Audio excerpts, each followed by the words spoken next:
I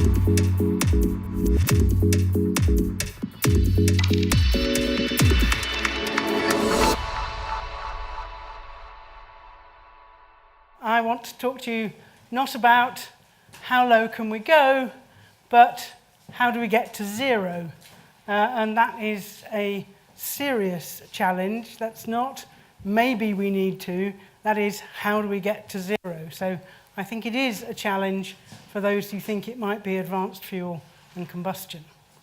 This represents our current 80% target in law for reducing emissions in the UK.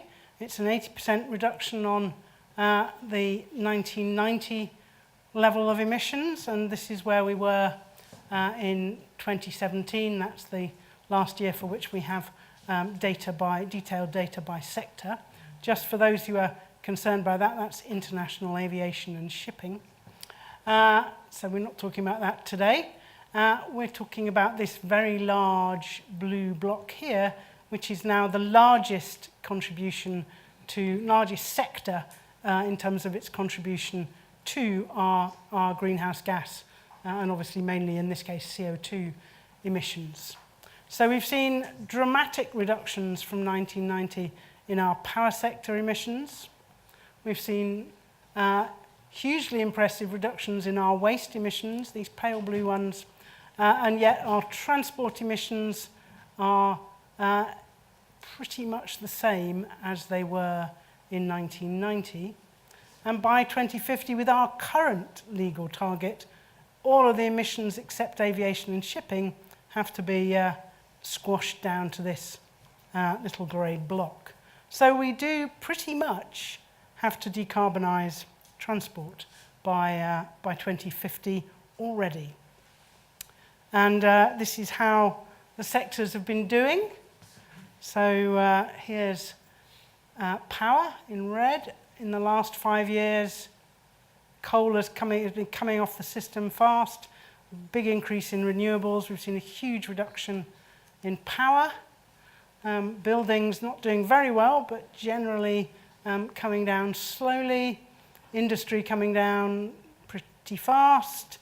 And what's this? The only one that's been increasing is transport, so this is not good news. It's, as we've heard, it's the largest contributor to emissions as a sector in the UK. It's primarily light-duty vehicles, so cars and vans make up a very large proportion of that. That's this red 15% and this green 4% of vans, but a very important chunk of that is heavy goods vehicles, and of course some of those vans are also pretty large.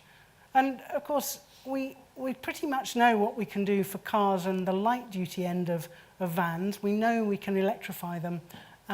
We haven't yet really homed in on what the solutions are for the heavy duty end of transport. So I'm hoping I'm going to hear today what the solutions are and how we're going to accelerate their arrival.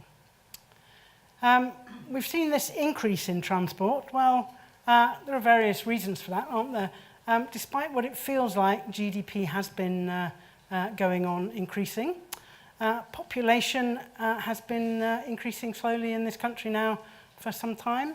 In recent years, certainly since the crash, manufacturing output has been increasing slowly again. All of those things you think probably would increase transport. But normally in our economic models, we would suggest that increased motoring costs would be having a dampening effect, but actually they don't seem to be particularly at the moment. Car kilometres have been increasing, van kilometres have been increasing very fast. Actually, HGV kilometres have been decreasing slightly. And that's the kind of trend we've seen for a few years. And we'll have the data when we publish our annual monitoring. We'll have the data for 2017 to update that in our report that will come out in June. So what's been driving these increases in emissions? Well, if we look at vans, the red line is where we predict average van CO2 intensity should be going in our modelling. It's based on what the EU targets and government policy ought to be doing. So vans haven't been coming down along that line. They've been, unfortunately, they've been running along pretty much constant. Van distance travel, that comes from DFT predictions, and vans have been doing rather more kilometres than the predictions suggest they would have done, and of course that means there's where we were expecting emissions to be in our models, and that's where they actually are. So that's not good news. And if we look at HGVs, then the picture looks rather similar, only in fact depressingly the average CO2 intensity for HGVs has been going up versus this line where our modelling suggested with policy and it should have been coming down. Distance travelled has been roughly on the predictions, but the impact of that is van emissions have been, HGV emissions, sorry, have been increasing quite significantly. So this is the kind of analysis we do on the Committee on Climate Change. We have to have models for how the economy should be decarbonising, and we monitor every year how we're doing against where the models predict, and we obviously adjust them as appropriate. But as we can see here, things are not going in the directions we think that they need to be for us to be on track for our 80% reduction by 2050 target. Actually, I have to say for freight, for the heavy-duty sector, it isn't quite as bad as that looks, because actually freight tonnes went up in 2016, but emissions per tonne came down quite significantly. So it suggests probably that we're looking at larger lorries and we're looking at actually improvements in freight efficiency, which are good things, and these simple models from DFT data that we use, which just look at kilometres and emissions per kilometre, don't tell the whole story. However, we've still got to get all of these emissions down to reductions of something like 80% with our current legal target. And some other positive things have happened. We're starting to get some focus from the EU and also in the UK on looking at reducing emissions from heavy goods vehicles. So the EU reporting that came in January and the EU targets for emissions reduction. So some good things, some better things happening. So hopefully that will start to accelerate improvement in emissions from this area. But, of course, towards the end of last year, in October, we had the report from the IPCC, which was about how do we approach 1.5 degrees. The 1.5 degrees that almost every global leader, including our Prime Minister, signed up to in Paris. And since then, this report actually made a very strong point about the significant global damage that a 2-degree rise in temperature would deliver by the end of the century, and the very significant benefits from aiming to stay below 1.5 degrees.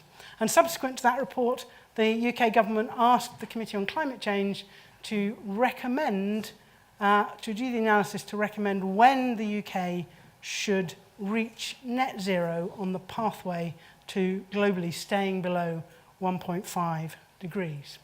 And the IPCC report gives you some pretty strong clues about meeting net zero.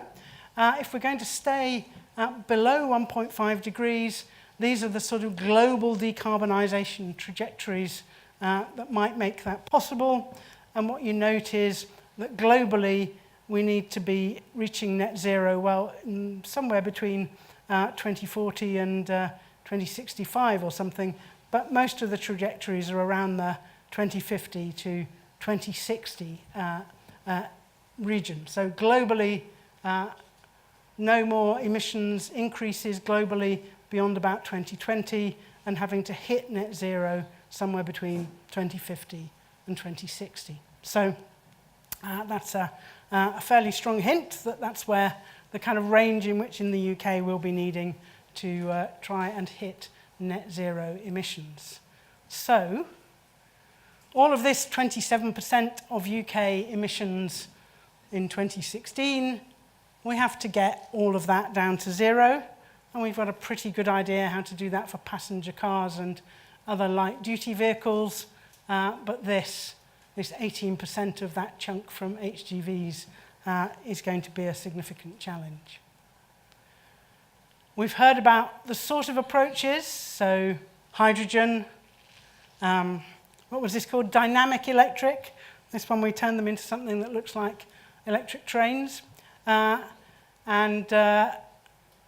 the huge batteries which will require very high-powered, fast-charging facilities if we're going to be able to refuel them. So all of them solutions with significant technical challenges behind them. And apologies to any truck manufacturer whose name doesn't appear on here. Do send me a picture and your name and I will add it to the slide. Next time I show it, other truck manufacturers are available, I'm sure.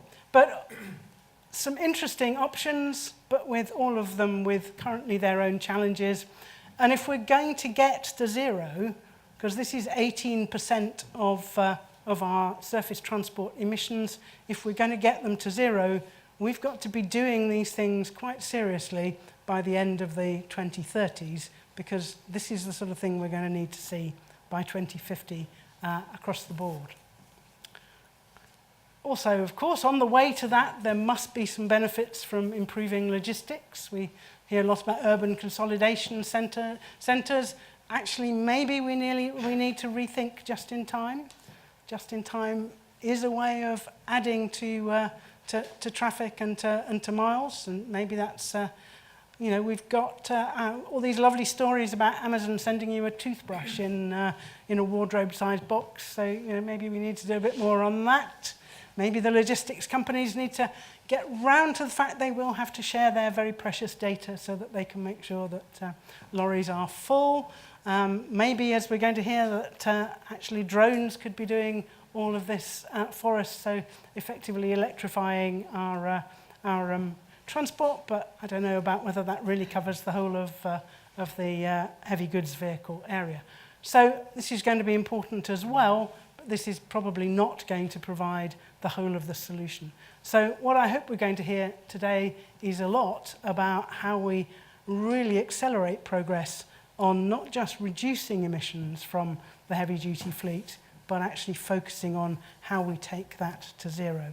So I'd be delighted to hear from anybody, and as I say, anybody who's got pictures of their vehicles they'd like me to use, please do send them. So thank you very much.